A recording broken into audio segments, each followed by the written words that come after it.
Terima kasih sudah mampir di channel saya. Jangan lupa untuk teman-teman klik subscribe dan nyalakan loncengnya. Dengan subscribe, teman-teman sudah mendukung channel ini dan membuat saya semakin semangat untuk berbagi tips dan trik. Oke, 1, 2, 3, 4, 5, 6. Terima kasih sudah subscribe dan selamat menonton.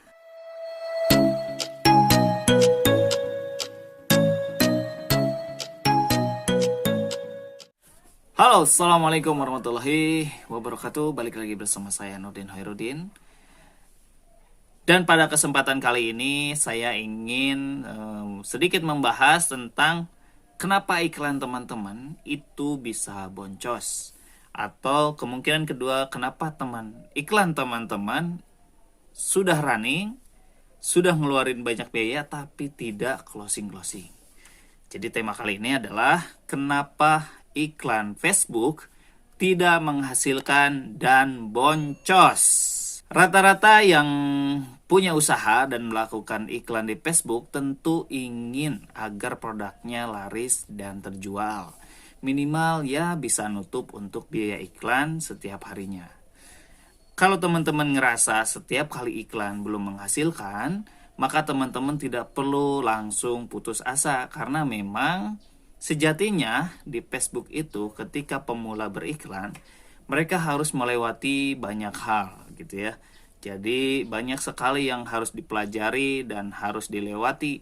Kalau tidak seperti itu, kalau istilah Sunda itu pok torolong, tidak akan mungkin terjadi ketika pemula melakukan iklan langsung menghasilkan dan bombastis. Jadi kunci dalam beriklan di Facebook itu adalah pertama, belajar sebelum praktek gitu ya. Jadi teman-teman harus pastikan memiliki ilmunya atau belajar terlebih dahulu sebelum melakukan iklan, karena rata-rata nih orang yang hanya berdasarkan bermodalkan mental semangat lalu dia praktek tanpa dia ketahui ilmunya, rata-rata pasti sudah dipastikan dia akan boncos gitu ya. Nah, teman-teman di sini, buat teman-teman yang ngerasa iklannya belum maksimal, video ini sangat tepat sekali untuk teman-teman tonton dan pastikan tonton sampai selesai supaya teman-teman tahu di mana sih letak kesalahan teman-teman beriklan di Facebook. Oke teman-teman, jadi iklan boncos dan belum menghasilkan maksimal. Beberapa alasan yang saya kira ini menjadi alasan yang biasa terjadi oleh para pemula ya. Kalau yang sudah expert tentu beda ya. Saya berbicara untuk para pemula karena saya pun ya bisa dianggap masih pemula karena baru beberapa tahun bermain di Facebook. Oke, hal pertama yang biasanya kesalahan yang dilakukan oleh iklan pemula itu adalah mereka tidak menyiapkan konten yang banyak untuk konten iklannya gitu. Jadi rata-rata mereka punya satu foto atau satu video gitu ya. Kemudian mereka menggunakan foto dan video itu gitu. Padahal bagusnya setiap satu produk memiliki angle yang berbeda dengan cara pembuatan konten yang berbeda. Jadi kesalahannya biasanya pembuatan konten untuk ads itu hanya satu jenis saja. Nah, itu kesalahan yang biasa dilakukan oleh iklan pemula gitu ya. Jadi bagusnya teman-teman ketika pemula sediakan banyak jenis konten, jenis ads. Nah, nantinya ketika sudah dilakukan running iklan, maka dari semua ads itu bisa ketahuan mana yang paling winning gitu. Nah, kalau sudah mendapatkan konten yang paling winning, maka konten yang lainnya bisa teman-teman delete atau matikan. Kesalahan yang kedua itu adalah terletak di ad set teman-teman. Jadi seperti teman-teman ketahui, dalam struktur Facebook Ads itu ada campaign, ada ad set dan ada ads. Nah, biasanya pengiklan pemula itu mereka selalu melakukan dengan satu jenis ad set saja. Nah, teman-teman, jika teman-teman melakukan ini artinya teman-teman bisa memperbaiki. Kalau beriklan itu maka harus banyak jenis ad set teman-teman. Jadi ketika ad set yang satu jelek, maka boleh jadi ad set yang lain itu bagus. Jadi ketika ada yang jelek, maka teman-teman tinggal mematikan ad set tersebut. Dan yang bagus maka teman-teman tinggal pertahankan. Nah, tipsnya adalah setelah teman-teman memastikan ada satu ad set yang bagus, maka disitulah yang harus terfokus konsentrasi dengan ketika ada ads yang sudah bagus, ada adset yang sudah bagus, maka teman-teman tinggal fokus di situ dan naikkan budgetnya. Jadi kesalahan selanjutnya itu adalah terletak di adset. Mereka rata-rata menggunakan adset 1. Jadi teman-teman yang melakukan ini silahkan mulai ubah iklan teman-teman dan perbanyaklah jenis adset. Tapi kadang pertanyaannya begini, saya aja satu adset sudah bingung gimana cara nyetingnya, apalagi kalau banyak. Nah, tips dari saya adalah ketika membuat adset, teman-teman cari kosakata, bukan kosakata, interest atau sederhananya keyword gitu ya untuk dipasang di interest. Itu yang teman-teman kira sesuai dengan kategori target market produk teman-teman. Misalkan begini, produk perempuan. Misalkan pakai interest yang pertama tentang aktivitas olahraga, beauty gitu ya, yoga, kemudian meditation. Nah, kemudian setelah itu adset yang kedua gunakan terkait kosmetik, misalkan kosmetik, Maybelline, apa yang kosmetik lah ya. Nah, misalnya aset yang ketiga, misalkan teman-teman memasang dengan entertainment misalkan, atau dengan tayangan TV kayak Antv, kemudian atau channel-channel TV. Bikin lagi yang keempat dengan interest artis, misalkan artis. Nah, selanjutnya bikin dengan produk-produk dewasa, seperti misalkan mohon maaf nih kayak Durex gitu ya dan lain-lain. Nah, kemudian boleh jadi bikin lagi misalkan dia perempuannya emak-emak dengan nama produk-produk bayi, misalkan Baby Johnson, kemudian Pampers, Mary's. Nah, itulah. Jadi intinya teman-teman, setiap kali ada satu produk, teman-teman tinggal membayangkan kira-kira produk ini disukai dengan kategori jenis market seperti apa. Itu kesalahan kedua gitu ya. Dan ketika para pemula melakukan iklan. Nah, kesalahan selanjutnya itu adalah mereka jarang memantau pergerakan iklan dari waktu ke waktu. Nah, biasanya begini, bikin misalkan iklan lewat HP atau laptop, setting, masukkan anggaran, kemudian udah ada adsetnya, ada ads-nya, dibiarin seharian gitu tanpa dilihat. Nah, rata-ratanya begitu sampai kemudian dia bilang, oh kok hari ini nggak ada yang closing ya, aduh boncos, akhirnya dimatiin besoknya. Nah, jadi teman-teman pemula yang baru beriklan, pastikan setiap waktu itu dipantau iklannya. Misalkan iklan nyala jam 12 malam atau jam 1 malam, maka teman-teman wajib kontrol itu iklan jam 6 pagi. Nah, ketika jam 6 pagi misalkan hasilnya udah ada lumayan, itu misalkan impresinya masih di bawah 3.000, maka biarkan. Nah, pantau lagi di jam 10 pagi. Jadi setelah jam 10 pantau lagi jam 2, pantau lagi maghrib gitu ya. Pantau lagi sampai beberapa kali mantau, dan teman-teman ketika melihat ada pergerakan yang nggak bagus bisa diedit-edit tuh. Misalkan gini, running iklan jam 1 subuh misalkan ya. Kemudian teman-teman menggunakan 4 adset. Nah, misalnya jam 6 pagi dikontrol, oh ada satu adset yang dia sudah impresinya di atas 3.000 tapi nggak ada menghasilkan, biaya yang keluar udah tinggi. Nah, maksudnya dipantau tuh teman-teman bisa ganti interestnya atau bisa matikan adsetnya. Nah, misalkan yang lain ada yang bagus gitu ya. Nah, dibiarkan. Kemudian teman-teman menginovasi lagi, ditambah lagi adsetnya gitu. Yang tadi misalnya nggak bagus, diedit. Kayak gitu teman-teman. Jadi jangan dibiarkan begitu saja. Kan sayang ya anggaran yang sudah keluar, tapi iklan tidak maksimal dan tidak dipantau. Oke, next, kesalahan selanjutnya, dan ini juga sangat banyak sekali dilakukan oleh para pengiklan pemula, yaitu tidak memahami metrik untuk beriklan. Maksudnya gini, metrik itu untuk cara membaca iklan, teman-teman. Nah, biasanya para pemula itu bingung cara membaca iklan ini bagus atau enggak, kemudian iklan ini wajib dipertahankan atau tidak, atau iklan ini perlu dinaikkan budgetnya atau tidak. Nah, jadi sebetulnya sederhana teman-teman, yang perlu ada di kolom itu, kolom laporan ya kolom di samping ketika iklan ya, kan ada nama campaign, kemudian ke bawahnya ada kolom. Yang perlu ada itu adalah resultnya, apakah itu pakai event gitu ya, jenis konversi atau PPE.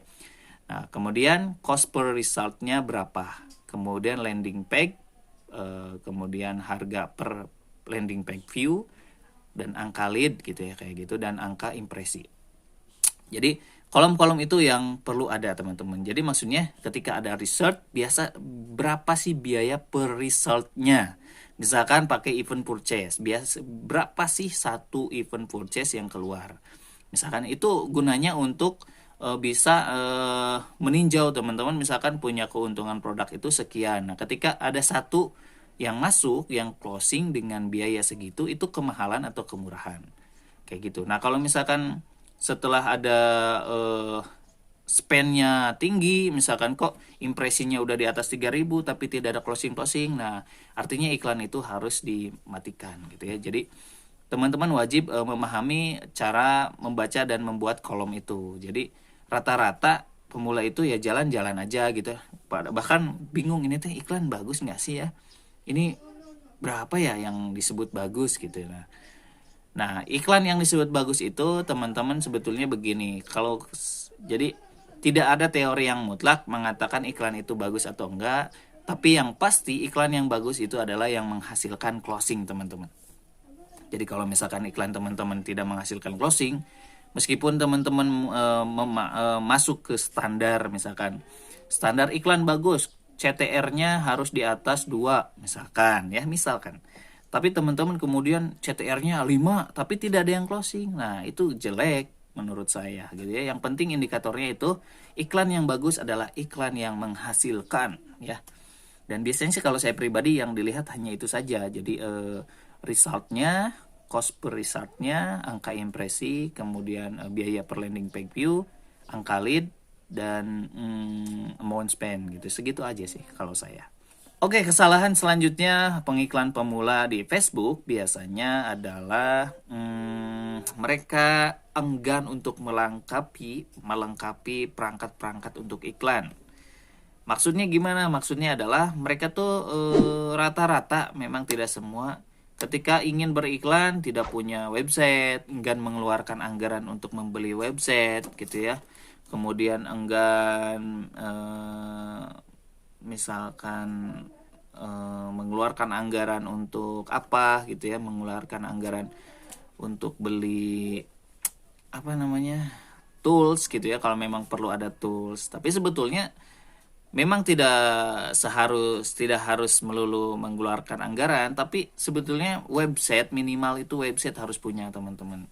Jadi meskipun iklannya PPE diarahkan ke WhatsApp, itu sih nggak masalah. Cuman ya kalau misalnya teman-teman ingin maksimal, minimal mengeluarkan anggaran untuk beli websitenya teman-teman. Jadi karena di website teman-teman bisa pasang pixel, kemudian nanti eventnya bisa terrekord. Jadi ketika teman-teman mengeluarkan anggaran iklan itu tidak kosong gitu. Jadi kan kita mengeluarkan anggaran ke Facebook, kemudian Facebook mengarahkan banyak sekali event di pixel. Nah, ketika boncos sekalipun kita mendapatkan data ya teman-teman. Jadi kita nggak polos-polos amat, kita membeli data gitu, anggap saja begitu ke Facebook. Tapi kalau teman-teman enggan mengeluarkan anggaran untuk website, teman-teman terusnya memanfaatkan langsung jenis engagement gitu, itu mungkin akan ada yang komen ini, tapi kan nantinya kita nggak bisa membuat custom audience berdasarkan event di pixel. Bisa aja sih misalkan dengan custom audience berdasarkan interaksi di fanspage. Tapi menurut saya teman-teman minimal ya gitu ya, beli perangkatnya seperti website. Oke, next, kesalahan para pengiklan pemula di Facebook Ads selanjutnya adalah cepat puas dengan capaian. Misalkan begini, ketika beriklan, oh bagus nih, oh hasilnya bagus, kemudian bikin lagi adset, banyak adset dan lain-lain. Kemudian berpikir, ini mah tinggal pasang iklan, di on kan, saldo ada, disimpan aja gitu. Nah, nggak begitu juga teman-teman, karena Facebook itu selalu berubah algoritmanya, dan tidak bisa dengan settingan yang sekarang, boleh jadi besok nggak jalan gitu ya, atau misalkan besoknya yang tadinya kemarin bagus, besoknya bagus lagi, belum menjamin teman-teman. Jadi setiap harinya itu kadang berubah teman-teman. Jadi jangan dulu puas ketika menemukan satu kondisi, wah ini iklan udah bagus nih, udah biarin aja dah. Kemudian teman-teman tidak mau mengimprovisasi lagi bagaimana men-setting adset, kemudian dan lain-lain, mengevaluasi. Karena sejatinya Facebook akan terus berubah teman-teman.